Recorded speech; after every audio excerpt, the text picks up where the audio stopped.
It's in the news everywhere you turn. People are talking about the Ebola virus, and there are lots of questions about who is at risk.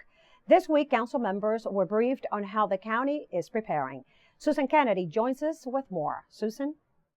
County officials say they've put the necessary tools in place to deal with a potential Ebola case here, but they say the upcoming flu season is more of a threat. We do know what we need to do to prevent its spread. So I can say that there will not be an outbreak in the United States.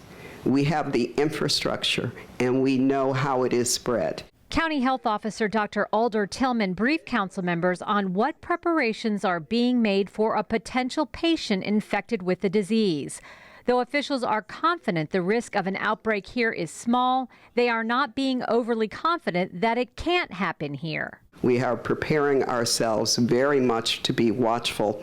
The mainstay of public health, which really helps us here, is that number one, Ebola is a reportable disease. If a healthcare provider is suspicious of someone with Ebola, they must call by telephone and notify both local public health as well as the state health department. There are currently no reported cases of Ebola here in Montgomery County. However, there were 2 suspected cases that tested negative for the virus.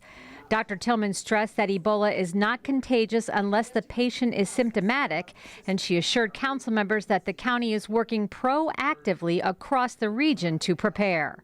I think we are prepared, making sure that we're running drills, making sure that our health responders are trained in terms of proper protocols when it comes to the treatment and addressing of patients, as well as when it comes to donning protective gear. All of those kinds of things are things that we need to continue to practice, understanding that we don't want to put any of our first responders' lives at risk, and we want to protect the general public as well.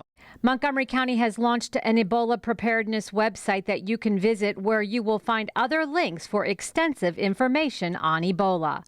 In Rockville, I'm Susan Kennedy for County Report This Week.